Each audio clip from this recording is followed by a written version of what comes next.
देखिए, तेलंगाना स्टेट में तेलंगाना गवर्नमेंट की जानिब से एक सर्वे किया जा रहा है और उस सर्वे का नाम ये दिया गया है नॉन एग्रीकल्चरल प्रॉपर्टीज़ अपडेशन। और उसका एक पोर्टल क्रिएट किया गया है जिसका नाम है धरानी पोर्टल। तो इसका मकसद ये है कि जिसके पास भी नॉन एग्रीकल्चरल लैंड है उसका पूरा डाटा क्रिएट करने का एक बहाना बनाया जा रहा है। जो भी प्रॉपर्टीज़ ख़रीदते हैं या बेचते हैं तो उसका पूरा डाटा जो है रजिस्ट्री डिपार्टमेंट है, रजिस्ट्रेशन डिपार्टमेंट में रहता है। आप जो टैक्स देते हैं उसका बलदिया में उसका डाटा रहता है। लैंड सर्वे एक रिकॉर्ड्स जो रहता है उसके अंदर पूरा डाटा रहता है। जब आप लाइट का मीटर लेते हैं तो इलेक्ट्रिसिटी डिपार्टमेंट में उसका डाटा रहता है।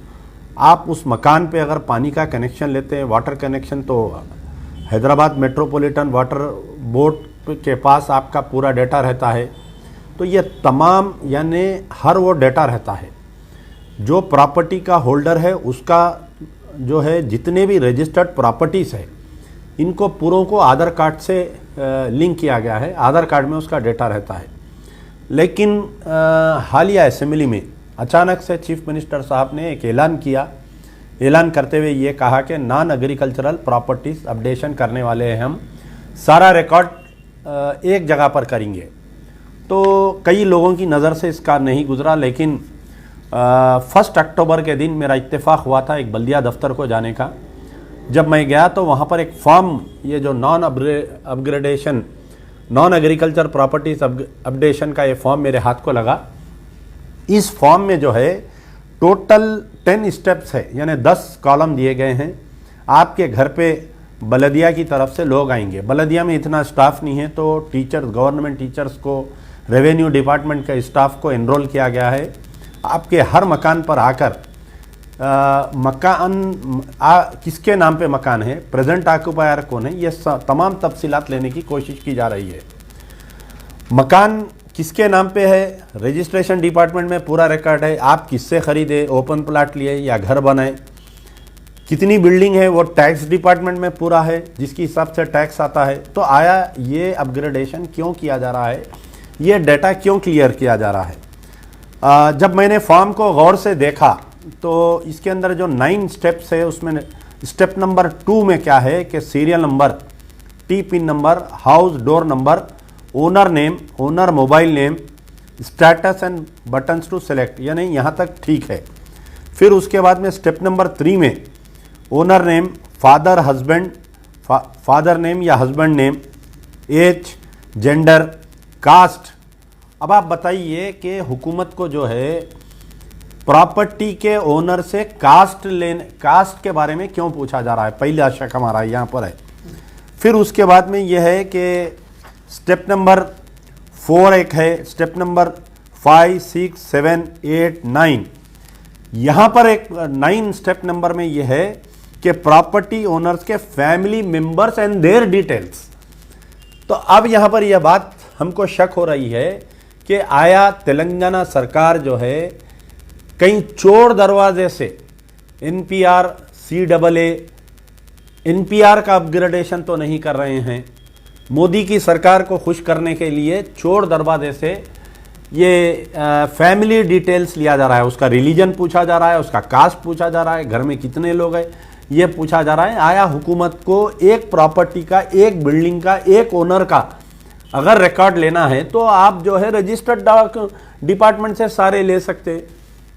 अगर कोई गवर्नमेंट लैंड पे कब्जे में है, जो अगर आपका लैंड अक्वायर कर लिया है, आप उसको रेगुलराइजेशन कर रहे हैं, रेगुलराइजेशन के LRS के ज़रिए आप उसका रिकॉर्ड ले सकते। बल्दिया में पूरा रिकॉर्ड है, किसकी प्रॉपर्टी थी पहले, किसके नाम पे आई। लेकिन ये नॉन एग्रीकल्चरल प्रॉपर्टीज अपडेशन के नाम पर फैमिली डिटेल्स क्यों लिए जा रहे हैं। क्या हम तेलंगाना के मुसलमान वो KCR साहब पर हम भरोसा कर सकते हैं जो शुरू दिन से बीजेपी का साथ देते आए हैं।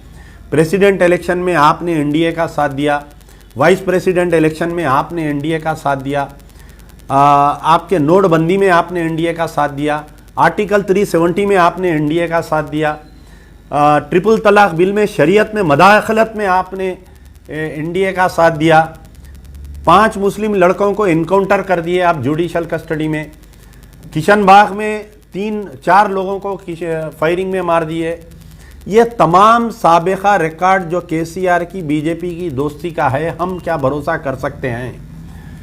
मैंने 1 अक्टूबर को ये आने के बाद में तेलंगाना के तमाम उलमा मशाइखीन को ये फॉर्म व्हाट्सअप किया कि आप लोग इसके ऊपर कोई राय दीजिए। लेकिन अफसोस की बात है, 1 या 2-3 जने छोड़कर अखबार सियासत 2 अक्टूबर के दिन बड़ी तफसील से एक रिकॉर्ड डाला है, जो अखबार सियासत का भी आर्टिकल आया, तफसील से इसके अंदर आया। हमारे मुश्ताक मलिक साहब जो जॉइंट एक्शन कमेटी के कन्वेनर है, उन्होंने ट्वीट किया और सवाल इसके ऊपर किया। लेकिन इनसे, इन 2 हजरात से हटके कोई भी इस मसले पर अपना राय नहीं दे रहे हैं। या तो इनको मालूमात नहीं है, या नहीं तो ये राय देने से डर रहे हैं। हालिया जो सेक्रेटेरिएट में 2 मस्जिदों को शहीद किया गया, इसके बाद में तो हम जो है ना तो मजलिस इत्तेहादुल मुस्लिमीन के असदुद्दीन अकबरुद्दीन पे हम भरोसा कर सकते हैं, ना तो केसीआर के ऊपर, हम टीआरएस के ऊपर भरोसा कर सकते हैं। और तमाम ये जो उलमा मशाइखीन जो टीआरएस का साथ दिए थे इलेक्शन में, ये क्यों खामोश है बताइए आप। तो मेरा मुतालबा है कि जितनी वकला बरदरी है, जो मुस्लिम जेएसी वकला बरदरी है, उनसे मेरी अपील है कि इस मसले पर आप अपनी राय दीजिए। और मेरी जो टीआरएस के अगर कोई मुस्लिम कायदीन हैं तो उनसे भी मेरी गुजारिश है, ख़ास तौर पर महमूद अली साहब से, कि आप जो है साबिक़ा में रेवेन्यू मिनिस्टर रह चुके हैं। आपको ख़ुद मालूम कि आपने कई मरतबा ये दावा किया है कि हमने सारे डिटेल्स ले लिए। आपको मालूम होना चाहिए कि जिस वक्त तेलंगाना अलग होने के बाद में आंध्रा और तेलंगाना के लोगों का एक सर्वे किया गया था, वो सामाग्रह बोल के सर्वे किए थे, 1 दिन की छुट्टी, कोई घर से नहीं निकलना। वो डाटा कहाँ पर गया जो सामाग्रह जो सर्वे के तहत आप लिए थे? तो हमें शक है, मजलिस बचाओ तहरीक को इस बात का शक है कि ये पूरे डिटेल्स जो आपके घर पर आकर ले रहे हैं, इसके ऊपर जो है चोर दरवाजे से एनआरसी को ये पूरा डेटा दे दिया जाएगा, CAA को इम्प्लीमेंटेशन किया जाएगा, एनआरसी को इम्प्लीमेंटेशन किया जाएगा। बीजेपी को खुश करने के लिए केसीआर साहब ये डेटा ले रहे हैं, ऐसा हमारी राय है।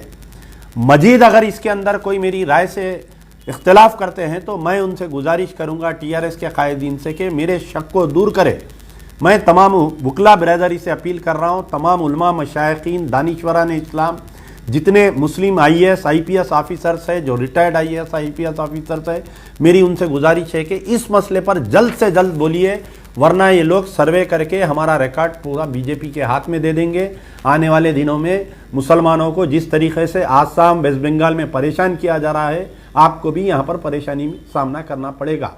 यार जिंदा सोबत बाकी।